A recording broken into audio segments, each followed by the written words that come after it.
Another brick fan here with a Lego Ninjago Polybag. This is Titanium Mini Mech. This is set 30591, was released in April 2021, has 77 pieces, no minifigures, and cost about $5 when it was released. As you can see, this is from the Ninjago Legacy theme. It has also a 2-in-1, so we have the Titanium Mech, and then we also have what looks like kind of a panther or some other kind of four-legged animal. We'll take a look at both builds, but for now, let's go ahead and get this open and build the Titanium Mech.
Here's the main build for this set. As you see, it's a big white and gray mech with a few of these sand blue details in with it. Has a really nice feet, so it does have a very solid base. There are a lot of ball joints used, so there's quite a bit of posability in the mech. As you can see, he turns at the waist. He's got hip joints and knees. There are no ankle joints for him. And then also, as you can see, the hands are done here where we have a shoulder joint and an elbow joint, but no wrist.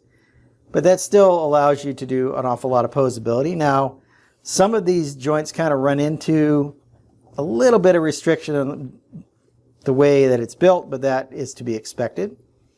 Up on top here, you notice that the cockpit, if you will, or head of the mech is just done with this trans light blue here, and then the white has two of these golden swords. There is a few more of these trans blue pieces throughout the mech.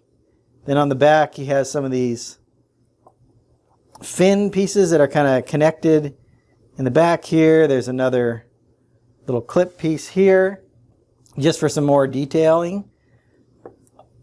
Like I said, there's a lot of really good posability with this figure. You have a lot of different positions you can kind of put him in. I do like the fact that the waist turns quite easily, giving it really nice playability.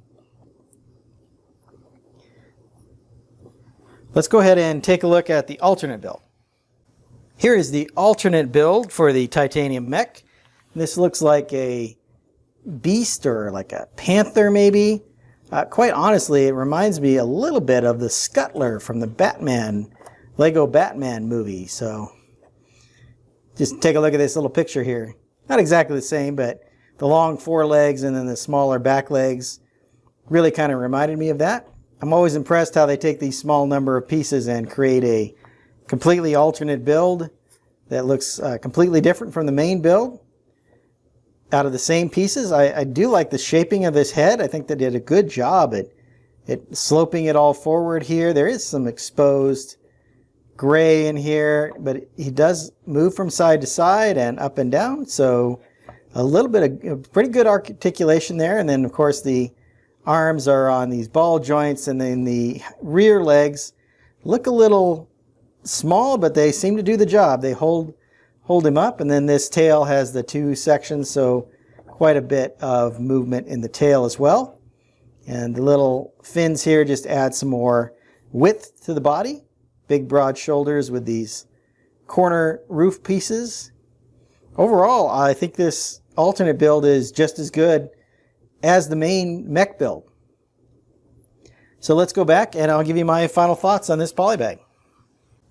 Overall, a very nice little polybag. It comes with 77 pieces, which is pretty common for these little poly bags. The price per piece varies so widely on poly bags. I don't generally use that for figuring out value, but in this case, I think that the build looks really good, and you get that alternate build of that little animal as we just showed a minute ago. And there is, like I said, lots of posability, lots of playability in the mech itself.